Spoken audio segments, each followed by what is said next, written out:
Hot Mic Nation. I'm your host, Desnixon here today, and here today we're going to be talking about the Sunday matchup against the Dallas Mavericks and the Charlotte Hornets, this time at Charlotte. And again, we lost 104 to 110 to the Charlotte Hornets. Here is the Mavs lineup. Luka had a great night, man, with the 40-pointer. Everyone else was eh. And here's the Charlotte Hornets basic lineup. Everyone did really good, especially their front three. And then here's the stats for both of the teams.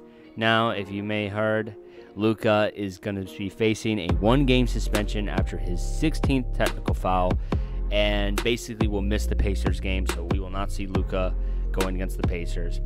It's just yikes. That's all I gotta really say, man. It's just yikes.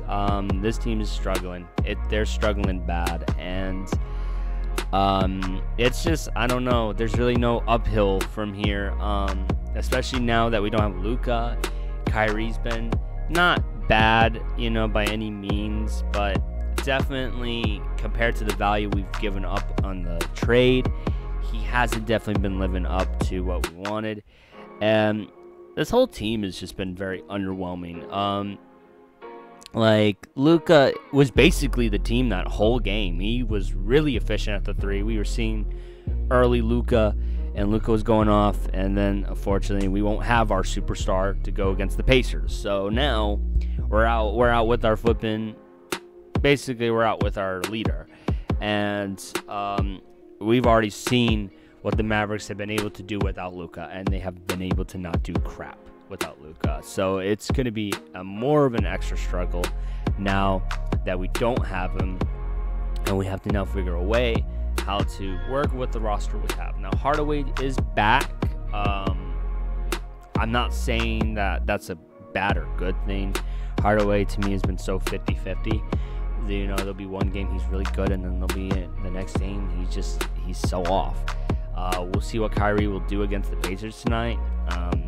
Spoiler alert, I just don't think it's going to be good enough. I mean, honestly, I'll say this, though. Max Clubby had some good threes. He got 2 good threes that night, so at least he should, on the lineup, have 6 points. So I guess Max Clubby did pretty decent, but I don't know. That still isn't good enough for me to want him to be on the Mavericks next season. So I just don't know what to really say at this point. It's kind of in this weird position as a fan where you just you don't know what to say, because it's I've already have a split, and so you said it many times that this team has to definitely get better defensively.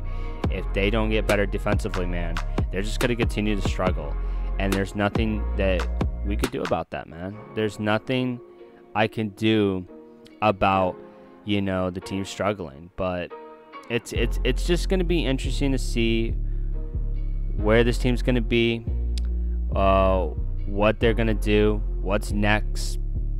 It's just a matter of if we can somehow figure out getting basically the pieces together, man. And it's going to be really tough to see, but let's hope we can get the pieces together. I really want this team to just somehow sneak in. Just somehow sneak it in. Hell, I mean, Florida Atlantic in the NCAA somehow snuck in at the 9th seed and are now in the Final Four. So you never know, man. Anything can happen in basketball. I'll try to keep our heads up. If we could somehow pull it in, we could pull it in. If we don't, we don't. At the end of the day, I think the Mavericks did what they tried to do this year, man. But anyway, this is Hot Mike signing out, guys, and peace.